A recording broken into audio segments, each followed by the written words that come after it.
Сәлем достар, бүгін сіздермен бірге осындай өте созылмалы, екі ғана ингредиенттен тұратын моцарелла сырын дайындайтын боламыз. Видеоны соңына дейін қараңыз, себебі дәл осы видеода бұл сырды жасаудың бүкіл құпиясын сіздермен бірге бөлісетін боламын. Егер сізге бұл видео пайдалы болса, лайк басып каналымызға жазылуды ұмытпаңыз. Сонымен моцарелланы жасауға кірісейік. Ең алдымен сүтті плитаға қойып, сүтке қолды салғанда қол күймейтіндей етіп ысытамыз.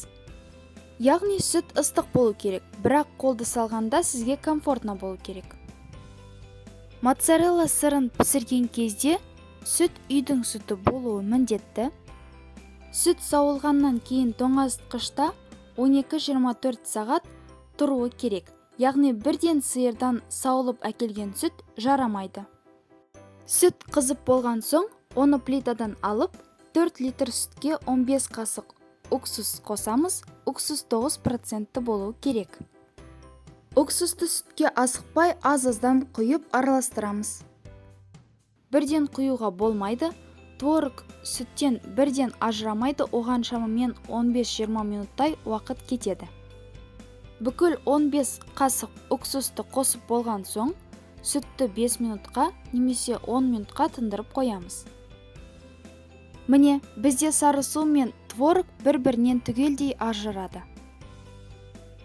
Енді творогты сары судан сүзіп алып, сары суды қайтадан плитаға қойып қыздырамыз. Сары су қызып болған соң, плитаның астын орташа градусқа қойыңыз, яғни өшіріп қоймаңыз. Сары судың үстіне 1-2 қасық тұз салып, творогты саламыз.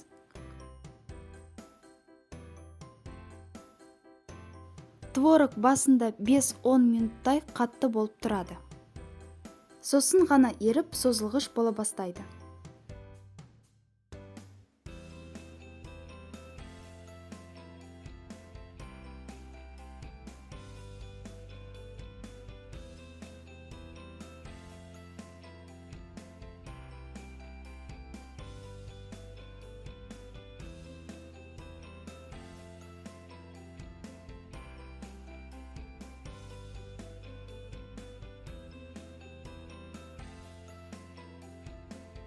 Дайын болған творогты бірнеше рет созып, шарик түріне келтіріп алыңыз.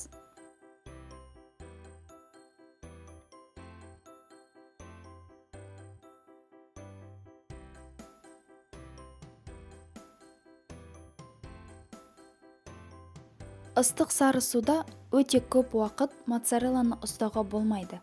Себебі біздің моцарелламыз ағып кетуі мүмкін, яғни кері реакция көрсетуі мүмкін.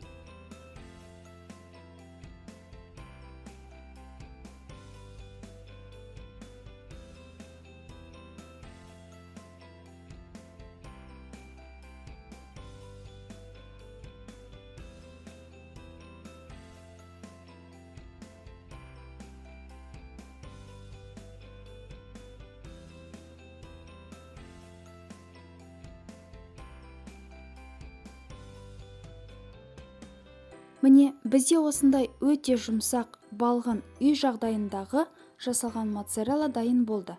Енді оны мұздай суға салып, суығанша қойып қоямыз.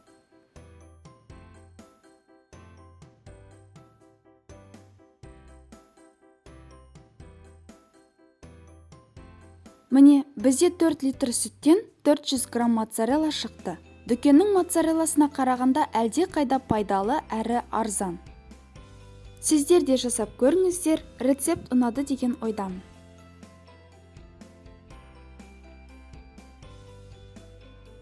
Бізбен бірге болғандарыңыз үшін рахмет.